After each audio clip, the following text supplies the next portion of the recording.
Nanti kapan saya tayangkan lah. Kebetulan bukunya tadi saya cari-cari, terlalu banyak buku di rumah ini. Nah, jadi kita harus melihat, nah kira-kira apa yang akan terjadi? Kemungkinan terjadi kontingensi di tahun 2024. Tapi mungkin sebelum 2024 pun sudah terjadi. Nah, indikasinya apa? Kan harus ada indikasinya. Indikasinya apa? Ketika reformasi berjalan 10 tahun, muncullah istilah togut. Bahwa Pancasila itu togut, kan gitu. Nah, tidak sesuai. Kemudian muncul lagi langkah berikutnya. Ternyata dibilang togut tetap aja berdiri tegak Pancasila itu kan. Muncul lagi. Dengan kata-kata itu muncullah BPIP. Nah, habis itu apalagi tuntutannya mereka? Oh, Pancasila itu milik kami.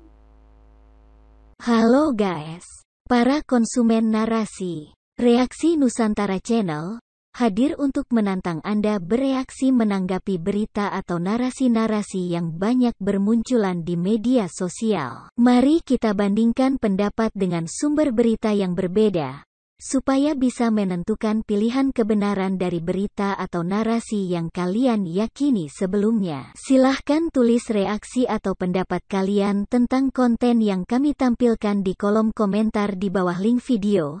Tapi sebelumnya silahkan kalian like dan subscribe terlebih dahulu, supaya kami bisa merespon pendapat kalian dengan cepat. Dan tonton video sampai selesai sebelum berkomentar supaya tidak terjadi gagal faham. Mari hargai perbedaan pendapat orang lain, dan selamat menonton.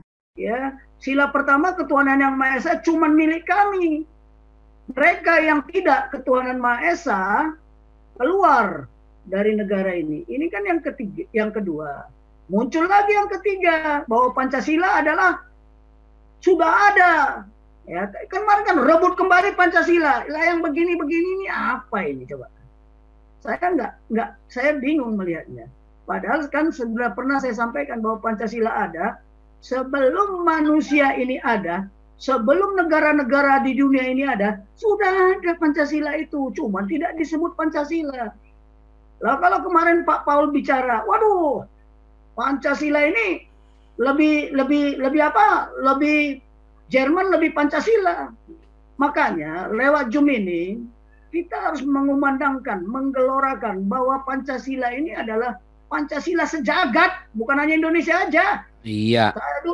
Saya dulu di Inggris waktu belajar apa perwira menjadi pendidik, jadi guru. Kan di Inggris itu saya 2 kali sekolah jadi guru dan sekolah jadi pelatih. Nah, ketika saya sekolah ke Inggris, yang saya apakan enggak? Yang saya sampaikan apa? Pancasila. Terkaget-kaget orang Inggris. Lah, apa bedanya United sama Unity? Karena kita kan bilangnya Unity in Diversity. Sementara mereka United Kingdom. Terkaget-kaget dia. Waduh, banyak sekali ya. Ada 500 bahasa. Iya, saya bilang. Ada 200 lebih suku bangsa ya. Iya, kaget mereka. Nah, itulah saya pernah mengajar Pancasila, kan jadi malu kita begini nih, kita ribut. Nah, sekarang ideologi Pancasila diobok-obok sama ideologi yang bukan Pancasila. Nah, kapan sejarah khilafah masuk? Kalau orang intelijen, saya berpikirnya itu gampang sekali. Ketika Endorgan berhasil merontokkan sekularisme di Turki, dia mengembangkan bahwa khilafah harus bangkit kembali kan. Nah, ini makanya bahayanya globalisasi ini, komunal itu terjadi. Jangan-jangan Turki juga yang membiayai mereka. Ini belum dicek aja nanti. Kalau dicek nanti ya, makanya Pak Endro Priyono bilang apa? Putuskan logistiknya. Menjerit menangis. Ya benar juga Pak Paul bilang itu. Mau dikasih makan apa mereka, kan begitu. Nah, yang begini-beginilah. Makanya kembali lagi lah ya. Saya malam ini, ya kita kebutuhan kritis sekarang ini sampai 2024 dan kedepannya adalah kepemimpinan negarawan yang berkarakter nasional keindonesiaan. Negarawan banyak, negarawan yang gimana? Kalau negarawannya berdasarkan apa? Dia nasionalnya kekilapasan apa? Itu pun nasional juga, itu bagi mereka. Ya, tapi bagi kita ya nasional keindonesiaan. Indonesia ini susah, mau dibilang apa? Ada Kristen Batak, sama nggak Kristen Batak sama Kristennya Ambon? sama enggak? Kenapa? Karena ada kearifan lokal, ada budaya lokal yang harus diadopsi juga ketika dia melakukan ibadah. Beda-beda loh, Pak Paul, nggak sama. Nggak sama. Jawa, ya, suku saudara kita yang di Jawa, bagaimana dia mengadopsi kekristenan itu, kepercayaan kepada Tuhan Yesus. Beda dengan orang di Medan, beda di Papua. Nah, yang begini-beginilah. Tadi kata si Abu Nawas, ya, Abu Nawas namanya itu, nggak tahu saya tadi. Abu Nawas. Katanya lebih teguran nyata lebih baik dari kasih. Yang dari kemarin saya merenung di rumah, ya, saya tanya sama istri, apakah tindakan si Pak Paul ini kasih atau bukan? Apakah dia melanggar hukum Tuhan atau tidak? Dalam batin saya kemarin akhirnya kesimpulan, justru dia melaksanakan apa? Dia kasih dan mengasihi. Kenapa? Walaupun dia berkorban, ternyata yang kasihnya itu bagi semua orang loh.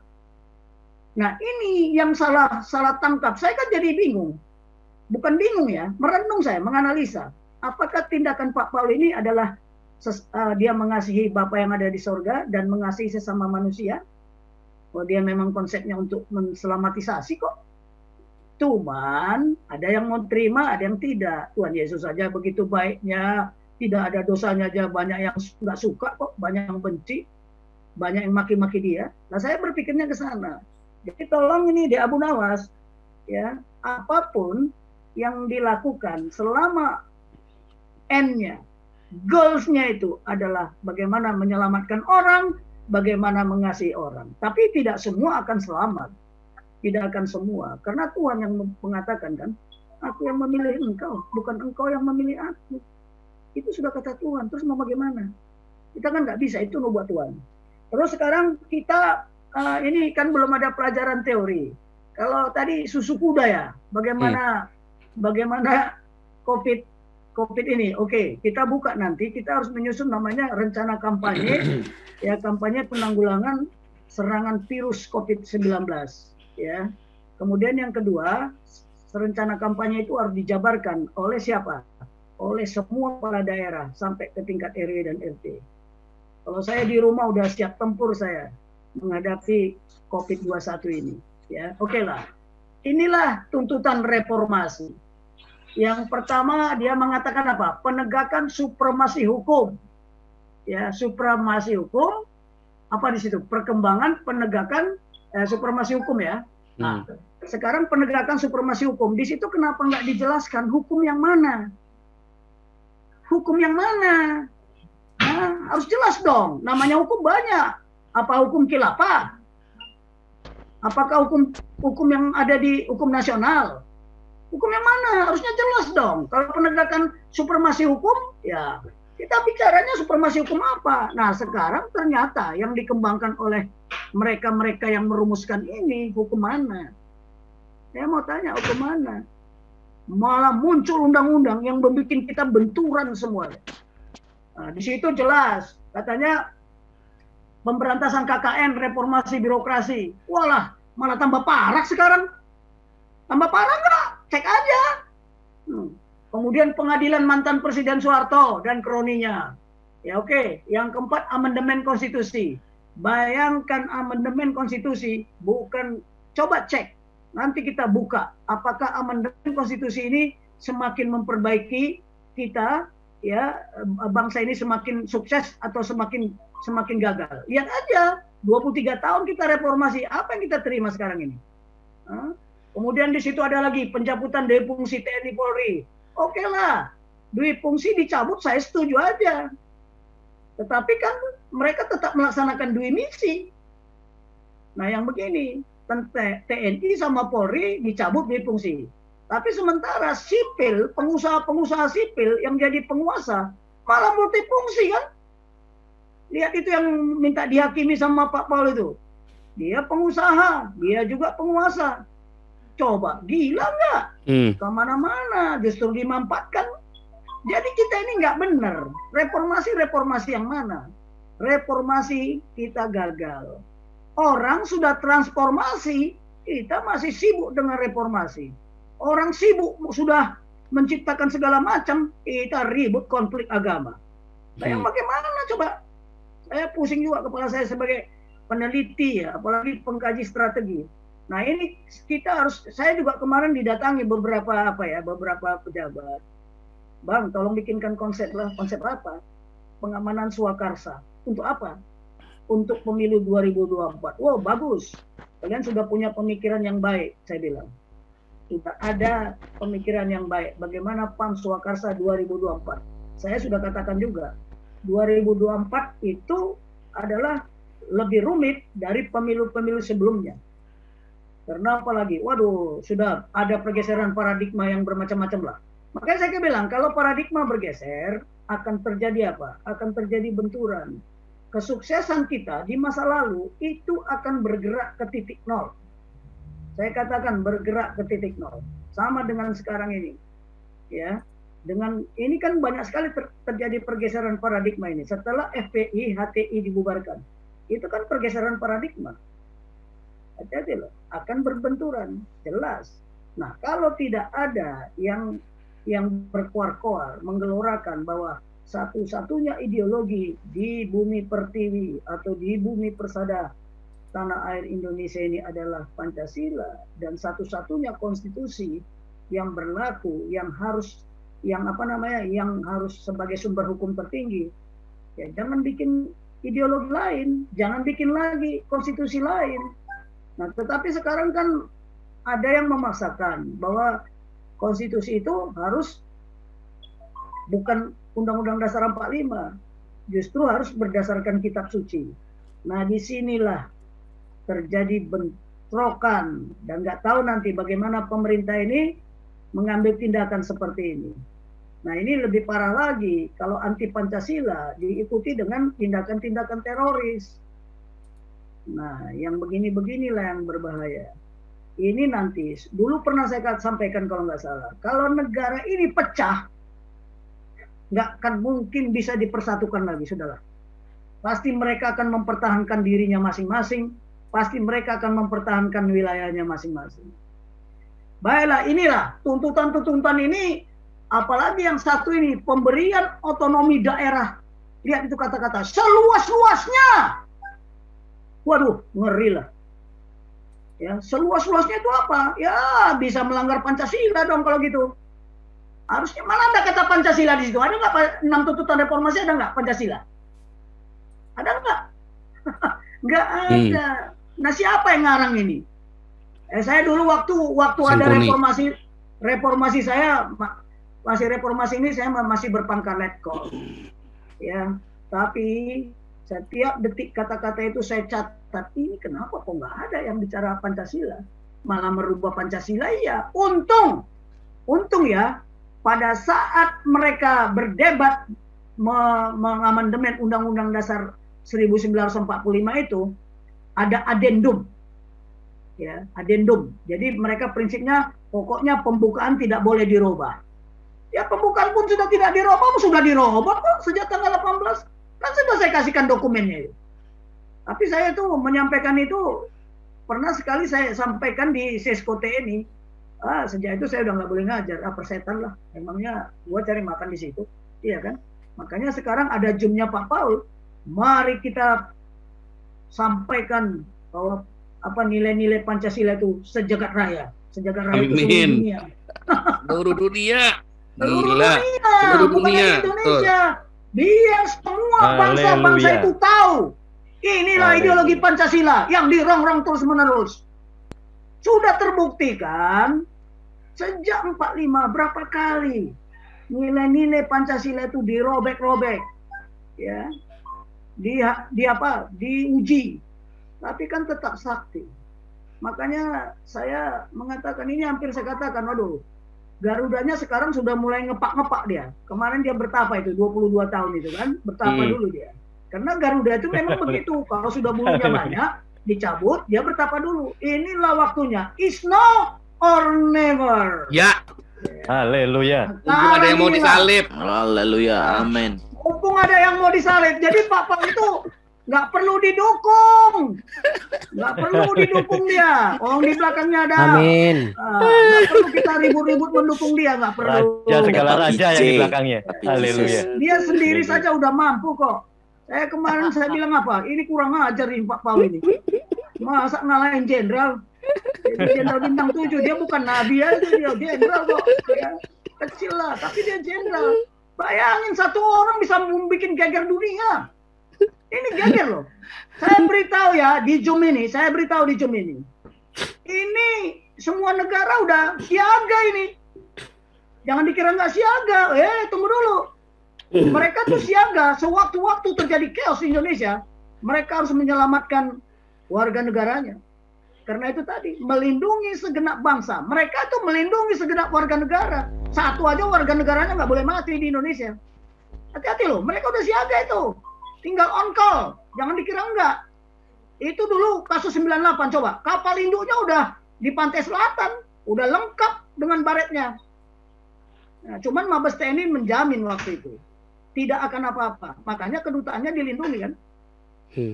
Jangan dikira enggak. Itu Halim Perdana Kusuma itu dia sudah punya SOP itu. Kalau terjadi apa-apa udah.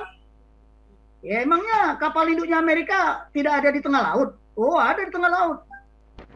Ya siap sedia. Bukan yang lain-lainnya juga sama nanti. Hati-hati loh. Makanya jangan sampai chaos. Ini tergantung kepada aparat negara. Aparat pemerintah sudah nggak bisa dipercaya. Ya, saya jujur aja lah. Tinggal aparat negara sekarang sama rakyat. Rakyat yang cinta. Cinta sama siapa? Cinta Pancasila atau cinta khilafah, itu aja udah. Ya kan? Tapi kita ini terbelah dua sekarang.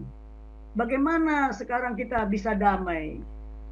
Ya, dulu saya komandan resimen di Jakarta. Ketika sibuk mau chaos segala macam, saya keluarkan spanduk itu. Mohon maaf, tanya aja staf operasi saya. Sekarang sudah Brigjen juga, Brigjen Rusli. Terus kita bikin apa? Kita bikin spanduk, damai itu indah, damai itu bahagia, damai itu sejahtera. Ada 15 damai. Tetapi Pak Bibit waktu itu, Westbing, keluar. Nanti kalau ditanya, orang yang ingin damai sudah dipastikan dia membawa roh dari Tuhan. Kalau ingin damai, nah itulah. Jadi bukan apa-apa. Pak Paul ini kan menuntut kedamaian sebenarnya, menuntut keadilan. Yang selama ini yang membuat dia sakit hati. Kan saya dari awal kan saya bilang, ada aksi, ada reaksi. Siapa duluan? Masa kita diam saja? Tapi ya sudahlah, maunya Tuhan kayak gitu. Nah sekarang tadi kok ngapain dipaksa lagi? Si Marwali kemarin, Anda harus pulang. Waduh, kata-kata harus itu sama aja dengan perintah itu. Kaget juga saya, ini orang kok bisa merintah orang pulang, saya bilang. Dia udah nggak mau pulang, kok disuruh pulang? Nah, jadi udahlah, ini memang suatu peristiwa. Ini sudah jadi sejarah ini. Pak Paul ini udah bikin sejarah ini.